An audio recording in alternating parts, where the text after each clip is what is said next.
This is pretty stunning. In Pennsylvania, they've instituted automatic voter registration.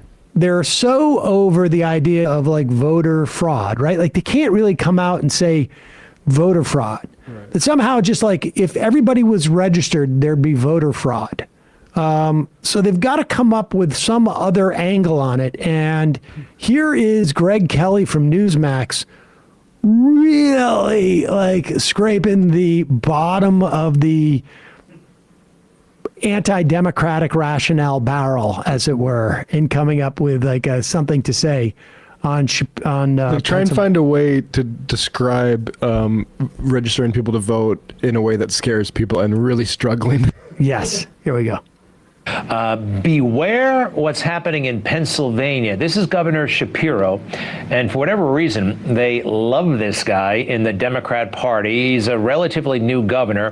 Pause it for 1 second. You know, actually, he's got, I think, very high approval ratings across the board because of how effectively they repaired that bridge, that overpass that fell. I mean, it's really, literally like a pothole type of situation.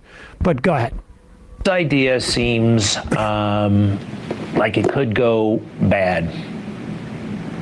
Pennsylvania, it is National Voter Registration Day, and today I am proud to announce that for the first time ever, Pennsylvania is an automatic voter registration state. That's right. From now on, when you get or renew your driver's license or an ID card at the DMV, you'll be registered to vote unless you choose not to. I made a commitment when I was campaigning for this office that we would bring automatic voter registration in Pennsylvania and break down the barriers for legal, eligible voters. This is a you see, I don't think this is good. You are automatically registered to vote unless you do something to stop that, unless you choose not to be. Otherwise, you're automatically registered. You know, on election night, then there will always be a pool of votes, a pool of registered voters that potentially they could represent voting one way or another. Look, it was... Pause it for 1 second. I just want to be clear on what the concern is.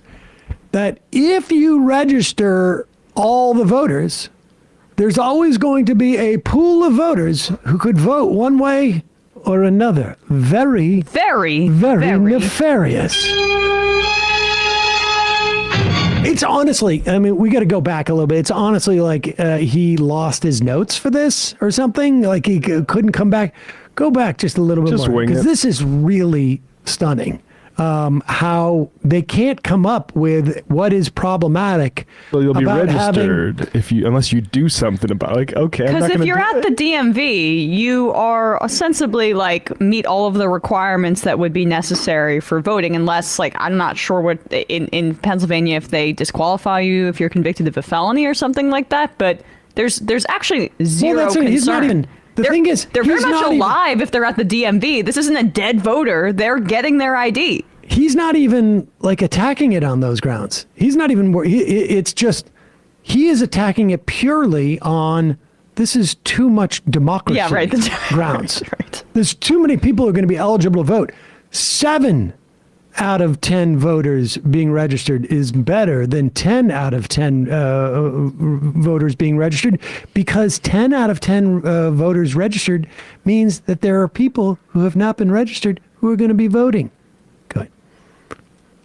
On election night, then there will always be a pool of votes, a pool of registered voters that potentially they could represent voting one way or another. Look, it was James Baker and Jimmy Carter who said this kind of stuff is dangerous.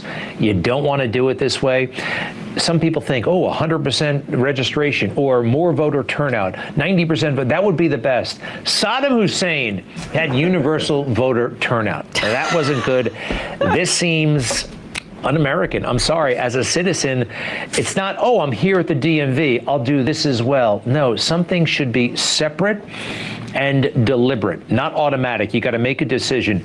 And Mitt Romney, on his way out the door, said something really dumb.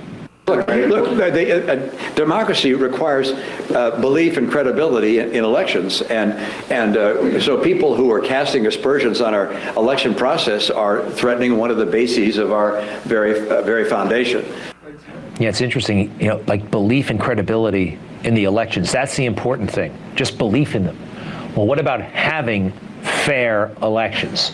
The belief and the credibility come from the fair elections. That's the first part, not just, and you can't actually question elections. That's casting aspersions.